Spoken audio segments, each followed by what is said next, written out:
And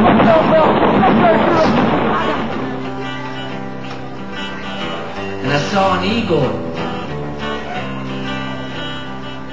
but he waddled when he walked, but he could fly so high. And I said, eagle, won't you teach me to fly? I said, eagle, won't you teach me to fly? I said, eagle, won't you teach me to fly? Fly away.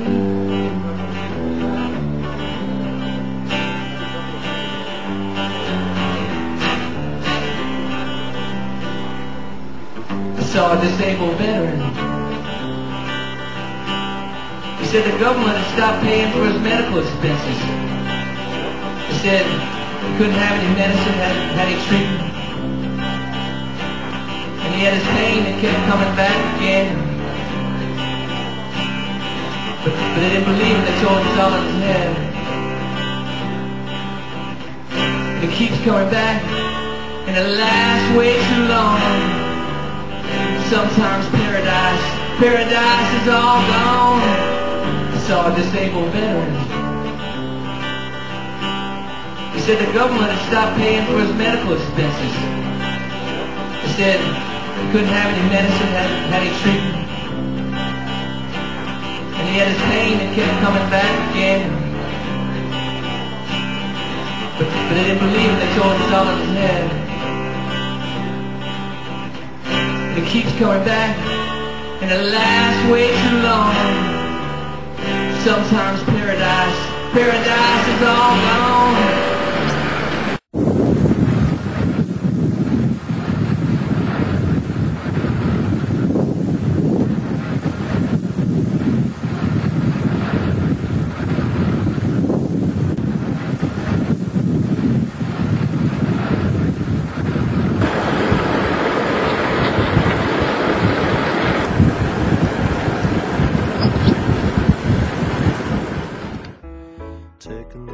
My name is Chris Flatt. I'm 36 years old. I entered the United States Army in November of 1989 and got out in April of 92. And I'm doing a lot better than I used to, is all I can say. I guess that's why I'm here for the documentary. Getting out of the military was really hard to adjust to. I didn't think I had any problems, you know, that were because of the military or my service in the Army. But as the years went by, I had more and more problems that fell into signs of post-traumatic stress, countless relationships, jobs. Haven't been to school, but the jobs that I had been in were jobs that I could have moved up in, and I didn't do that. If anybody researches post-traumatic stress, there is an insomnia factor where sleep is a major factor that you do not usually get very often. You do, there are some pretty hardcore dreams that you get. What a lot of people do is they self-medicate and drink, and that's what I found to be the best way for me to deal with it. As far as right now, the last 4 or 5 years since I have sought help, I should say, and assistance from the VA. The VA actually has helped me. I've had this consistent housing for about 3.5 years now in the same residence. I am on disability. I plan on starting school this year. That's my main goal. And I pretty much, you know, it's a daily chore actually. You know, I have to kind of concentrate on sometimes. There's some things I feel uncomfortable watching, like on the news, for example, stuff going on in the Middle East. I can't really, it bothers me. Or if I see a movie, you know, based on, you know, stuff happening in the Gulf War, it kind of affects me. I guess kind of like the way Vietnam vets get when they watch Platoon, or World War II vets get when they watch, you know, movies like that. We Were Soldiers, or other things like that. So that's Well, can you elaborate on what happened when you came back from Desert Storm? When I came back, we had a large welcome. I mean, I was just so happy to be back, and I couldn't believe what I had just been through. At the age, I was 19 years old, when I went there, and of course when I came back, it was 19. And I had a pretty protected, I should say protected childhood where I was very censored to what was going on in the rest of the world. And then, I don't blame anybody else. That was just my parents trying to raise me right, But coming back, it was a hard adjustment. It really was a hard adjustment. I'm thinking back now. Well, what about the time that when you came back, you said you went through a lot of jobs. Also, you were homeless for a while? Yeah, well, I didn't start off homeless because I still had friends that trusted me and liked me, and I wasn't too much of a weirdo in their eyes, or whatever. I didn't realize that I had a problem, that was anything specific that I needed to take care of, and I should have taken care of it, years ago. But I didn't start seeking help until about 4 years ago, and once I started doing that, things started falling into place. But as far as being homeless, I did a lot of the couch surfing thing that a lot of people do here in Austin. Yes, I held down jobs. I held down 2 jobs sometimes, working anywhere from 40 to 60 hours a week, and that went along. But because of my drinking, I couldn't get enough money saved up to get my own place. Had been engaged a couple of times, and that all went to hell. And I can't say it was all my fault, but I am a contributing factor to it. And now, after having, sought help from a psychiatrist, they have told me, well, this is why you did this. It's because of, what you saw and what you reacted to, and at your age, and you've never seen that before. And, let me think just for a second.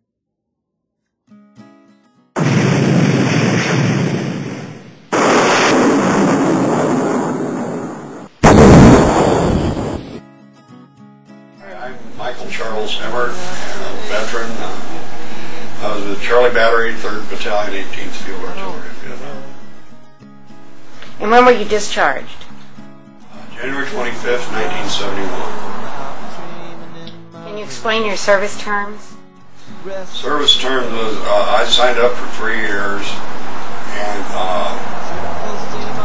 I signed up for the Medical Corps, and then somehow I wound up in artillery.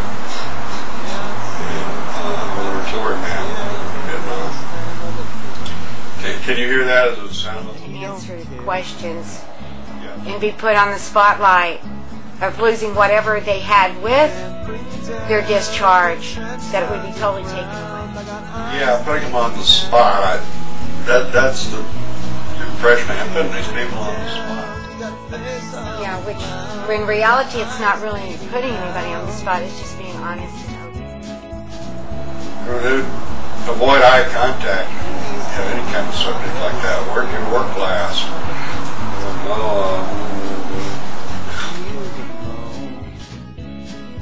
So have you been treated for any condition? Yes, diabetes. And when did you develop your diabetes? That was about 2002 or so. Actually, I'd been going on for years in denial. And then I got a diabetic sore on my right little toe. I almost lost the toe. And I was living in the street in an alley. And, kind of hard to take your socks off. And finally I started taking them off anyway, but by that time, not only did I have the sore, but also became infected. And it hurt all the way down to the bone. I was in so much pain that, I finally went to Brackenridge. And I said, just cut it off. And, no, we're going to save your toe. Come on, man, cut it off. So I guess by this time I was, thinking of myself as being, kind of worthless. But, it didn't hurt. It hurt bad. They saved it. And she said, your blood sugar is 300. You're diabetic. This was caused by Vietnam. Give this to the VA. Yeah, I got 2 years at that point with no job. I had no money, and it was really apparent talking to the people at the Employment Commission that not only were there no jobs, but also they were going to send me on interviews. And even if I did, I was filthy. Yeah. I mean, I don't want to get in an alley, behind a dumpster. You know, someplace I can hide without getting caught. And so it was kind of ridiculous to go look for a job, especially because at that point, more than once I came into an employment office and one time they had 1 job available in Austin. Another time they had 10. And the whole office was full, and there were several offices. They put me in front of a computer and said, "Look." So I did. I had my typing speed up to like 50-something words a minute. And, just spent all day.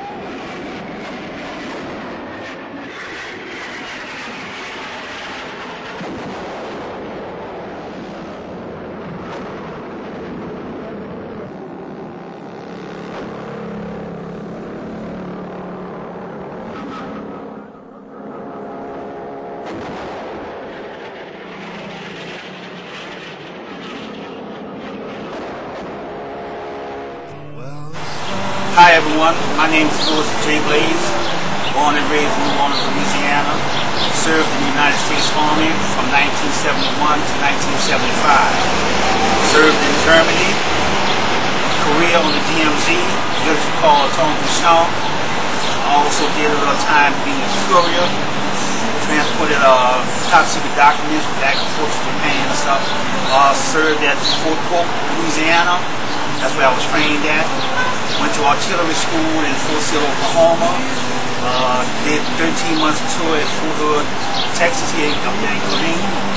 Also Fort Riley, Kansas, Junction City. Got a lot of training. Became an NCO, Buck Sergeant. Spent a lot of time overseas. Enjoyed serving my country. However, as you'll find out later on in this documentary, that serving your country is not always the results you look for when you come back home. I'm currently, right now, a Katrina evacuee from New Orleans. I've been here in Austin, Texas 2 years. I was forced out of my apartment in New Orleans by the military. I had an upstairs apartment where I paid and lived in public housing, raised 2 children on my own. I was married for 25 and a half years, lost my wife to breast cancer. Continued to raise my children, put them through school. The hurricane appeared in New Orleans. We survived the hurricane. The aftermath is something different. I was not in the convention center or the Superdome. I was known as classified as a bridge people. Spent 6 days, 5 nights, no food, no water on the bridge, until we decided that we were going to take matters into our own hands. Some people call it duty. Some people call it survival. I myself, I call it survival. We had no food, no water. I watched people die, literally. One lady in the wheelchair, after she passed from lack of insulin, her son committed suicide not less than 6 feet away from me. Jumped 6 or some feet to his death. I watched the military shot a man and his 8-year-old daughter, all because we were stealing pork they had water in it. Trying to survive, and I witnessed all this at hand. I even took news crews to where bodies were floating in the water. One woman in particular had a child in each hand. Yes, the hurricane was devastating, but the way we live now as veterans in America is just as devastating.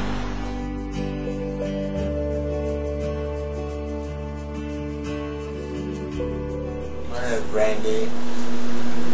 Brandy Wayne.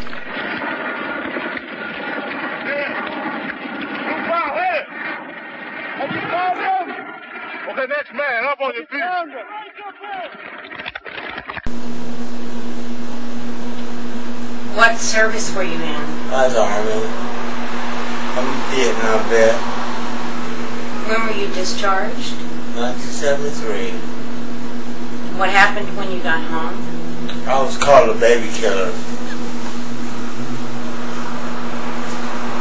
But everyone was worried at that time. I'm sorry.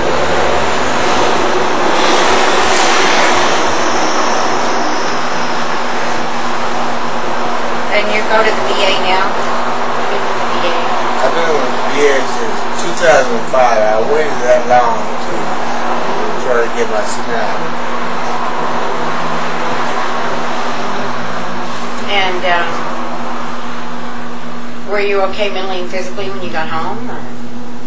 Then, back in the game, in 71 and 23, I was not.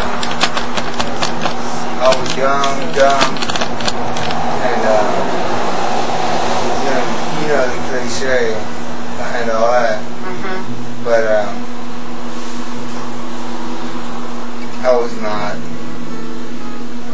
I thought I was, but the older I got, the more inclination of thought, theory, and what was and what is finally snapped on me. And I started thinking about where I'd been and where I'm at at that time. Caused a great depression. And were you treated for any of the conditions? at that time, no. And how do you feel that the military service has affected your life? It caused me to try to escape from where I was, which was inevitably cause a cocaine addiction. And since then, I've got a grip, but I don't know what a grip is. A grip is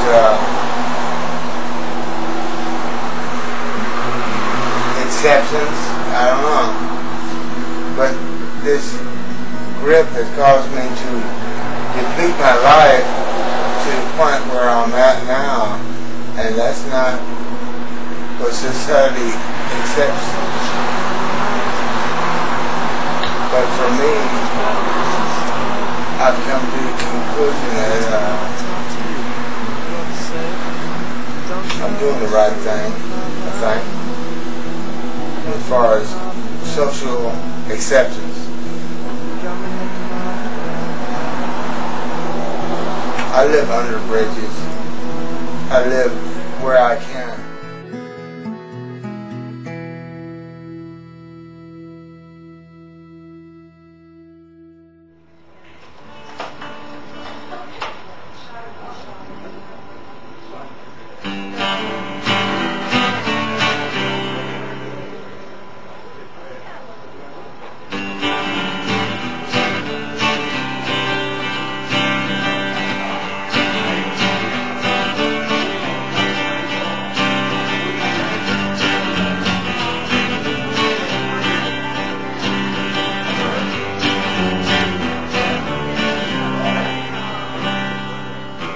I was walking through the forest, and I saw an eagle. But he waddled when he walked, but he could fly so high. And I said, eagle, won't you teach me to fly? I said, eagle, won't you teach me to fly? I said, eagle, won't you teach me to fly? Fly away.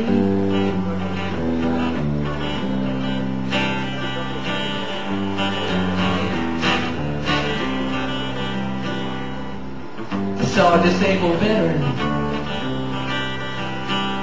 He said the government had stopped paying for his medical expenses. He said he couldn't have any medicine, hadn't had any treatment. And he had his pain that kept coming back again. But they didn't believe him, they told him it's all in his head. And it keeps coming back, and it lasts way too long. Sometimes paradise is all gone. And you want to change things, but the world keeps holding you down.